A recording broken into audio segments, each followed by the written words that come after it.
Hello YouTube, my name is Carlos with Filibusting, and today we're going to be talking about 6 very important topics that you need to know before you actually get into that dating app. Now, if you're already in the dating app, that's fine, you can still benefit from these tips. So please stay tuned, I'm about to go on a walk, but I'll be back and we'll get going with the video. Good morning, good afternoon, or good evening, it all depends. Today we'll be talking about 6 key points that you should consider either before getting into a dating app or if you're already on a dating app, things that everyone should be aware of. And I think most of you have either heard this before or are aware of some of these points. I do have a bonus point at the end of the video, which kind of ties it all together and brings things full circle. Hi, my name is Carlos. My channel, it's a new channel, is called Filibusting, and it's designed to talk to people that are either contemplating moving to the Philippines or people that are already living in the Philippines. My intention is to kind of guide you through the process of how to do things in the smoothest way possible. I've been here for 2 years, so my experience is based on that. I consider my transition pretty smooth compared to some of the guys that I talk to, some of the people that I interact with, and some of the stories that I hear. Today, again, we're here to talk about the 6 topics, plus the bonus. We're going to just concentrate on dealing with dating apps. So we're going to get started on this list, but first, I got to refill my glass because I'm a little parched.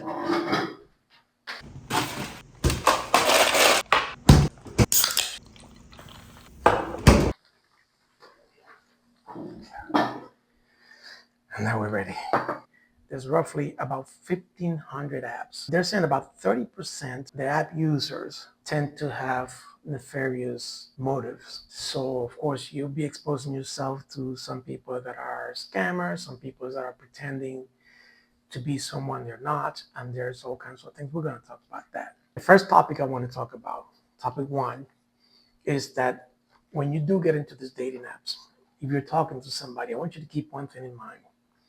Chances are you're not the first. Not only that, but you're not the only one, and you're probably not the last. And the reason why I'm saying that is because as you may be talking to more than one young lady at a time, or have at least initiated contact with more than one lady, these girls are getting online and they are not just talking to you, but they're talking to any number of individuals. Keep in mind that their relationship or their conversation is at different stage. You open a conversation with a lady today, but she may have had a conversation that's been going on for 2 to 3 weeks with somebody else. And that relationship may be, of course, more further out, more advanced than you will be. So those are things to keep in mind. I was talking to any number of ladies, and then from that number, let's say I was talking to 7 or 7 to 10 of them at any given point, I started eliminating them one by one, and I already had one that I thought it was the prime prospect. Okay, and that's the one that I ended up with. But once I identified her as a prime prospect, I decided to kind of start eliminating the list, shortening the list, and getting rid of the ones that gave me a reason to terminate the conversation with them. So topic 1, you're not the first, you're not the only, you're not the last. So topic number 2, the hook for the initial interaction is twofold. On the one side, you got you, and basically you're looking for a girl that, she looks a certain way and she has certain qualities. She meets your checklist, or at least most of your checklist. But then you have the other side. They will be looking for somebody who will be able to provide a better life for them. So the initial interaction becomes transactional in the sense that you're looking for somebody who meets your qualifications, which probably has nothing to do with financial benefit in any way for the most part on our side. But for them, it's kind of all about that. That's what puts them on the website.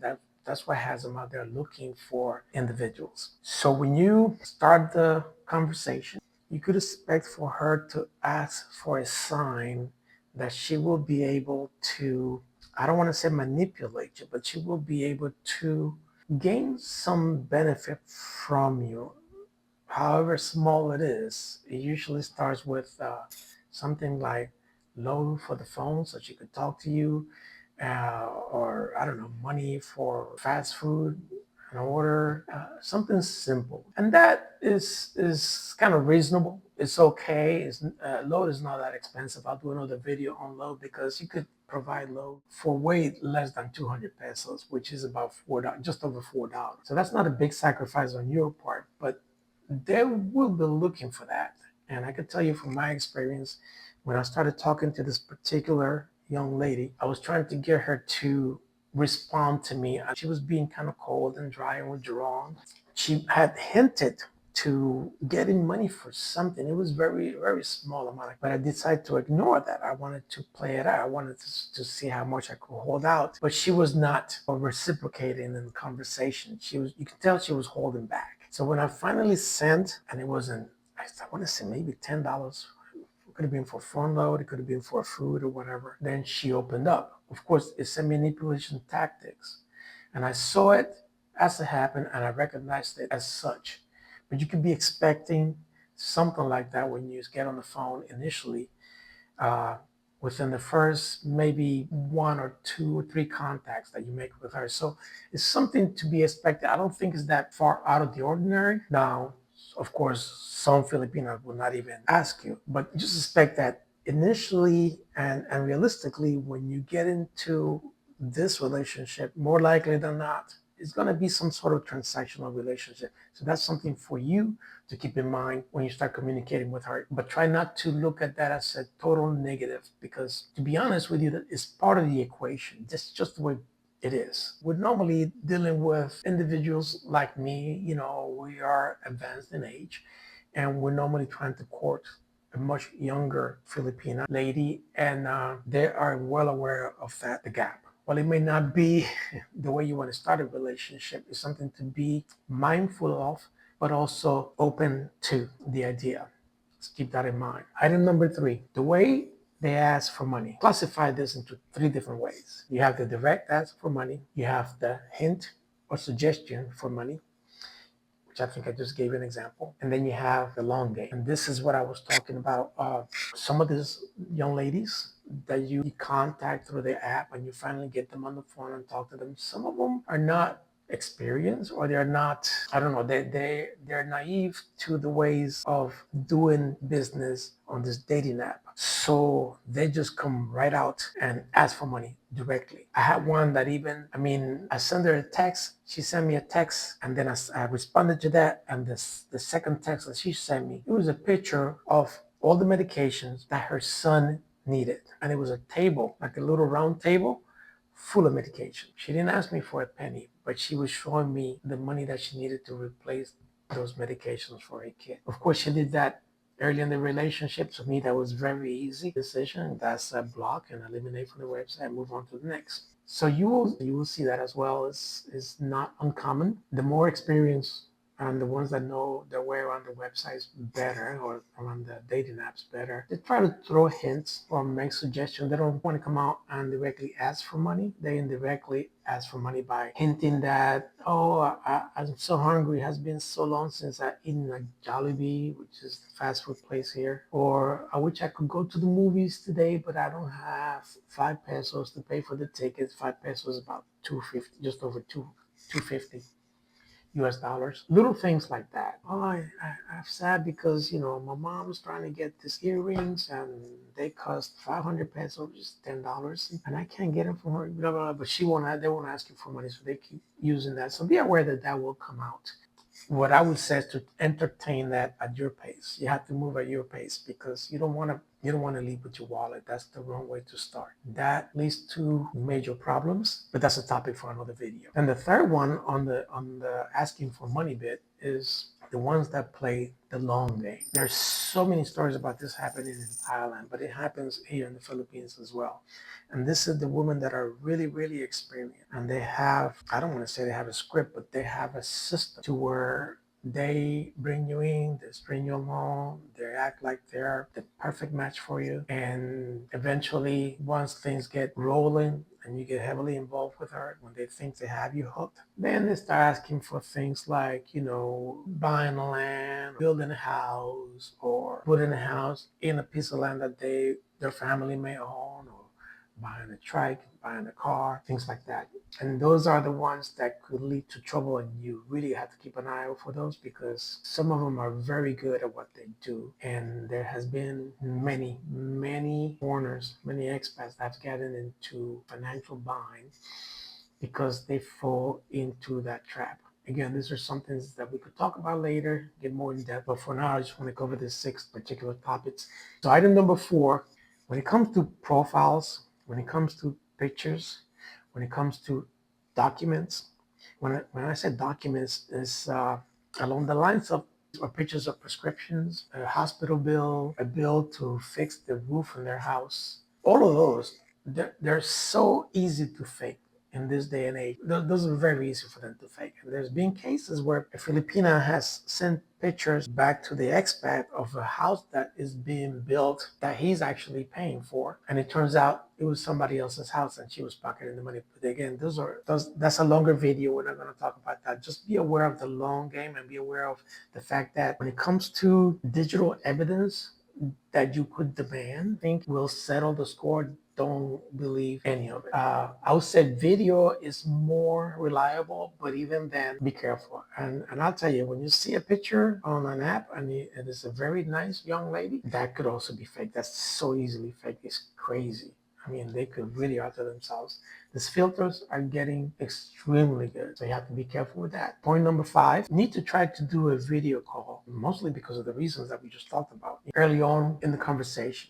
If you talk to her once, if you text her once, she responded, you texted a second time, she responded, the third time you should be asking for a video call. And that step is kind of crucial because setting that video call would do 2 things. Number 1, it will show you that she's not afraid to get on video with you and she's not afraid of being seen by you for who she is. 2, if she makes excuses as to why she cannot get into a video, her WhatsApp is not working, her camera is not working, her messenger is not working, all excuses, and they tend to lean to that a lot. If they cannot get in a video call with you, it's probably because they're hiding something. Now, this is not going to be 100% the case, but the probability is pretty high that they're actually just trying to hide something from you. They don't want to get online. Maybe they are not who they portray to be in their profile. Maybe they're gained some weight. Maybe they're 10 years older than the picture they post in the profile. Maybe they are even not a she, but a he. You never know. So you want to get that phone call in early on before you get too invested into this person, into this individual, which it would just be a waste of time for you. That's all you'll lose. But I cannot stress the importance enough of an actual video call. You got Messenger, you got Facebook, you got FaceTime, and you have WhatsApp is kind of one of the most popular ones, the easier ones. So don't let them feed you a line of crap about making this call. Item number 6, you have to be wary of having a conversation with a Filipina. All of a sudden, she disappears. She's ghosting you for 2 days, 3 days, 4 days, a week. And then they come back on the line and tell you, oh, yeah, well, my phone was done and I couldn't get it fixed because I didn't have the money and I couldn't talk to you, blah, blah, blah. Well, my mom was sick and I had to go to Cebu to take care of her. Keep in mind that a lot of these Filipinas may have a husband where the husband wants time with them, right? Or they might have a boyfriend, the boyfriend wants time with them. Or they may have an expat that they've been talking to and that expat decided to come over and visit for a week or visit for 2 weeks.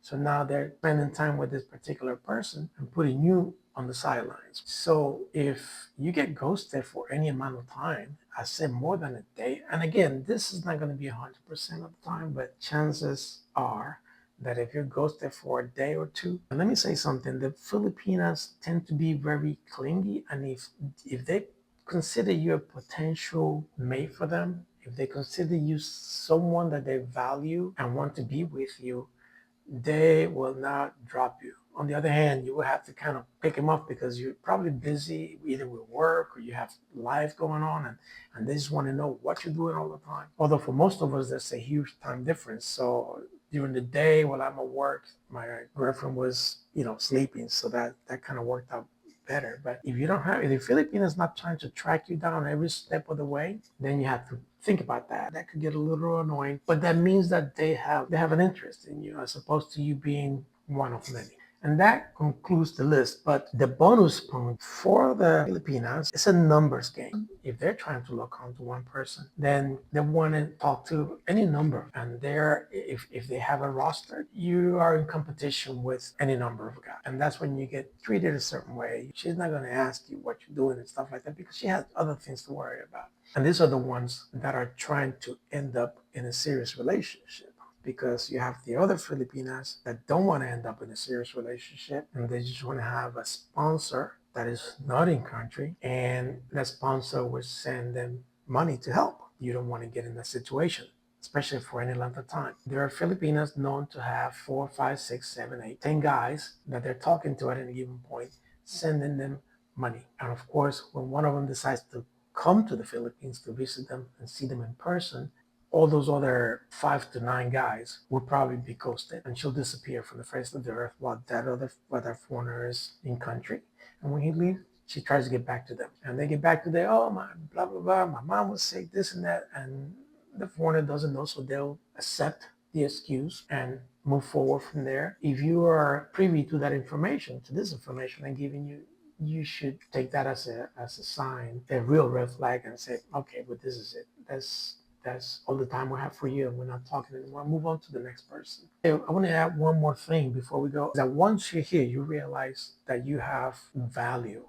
In the States, for instance, I'm from the United States. Nobody could see me. I don't exist. I'm invisible. Might as well be a stain in the wall because nobody even looks at me. Here, I'm noted. The eyes are on me, and I feel the eyes on me. I'm no prize. But here, I'm not than John Travolta or Brad Pitt.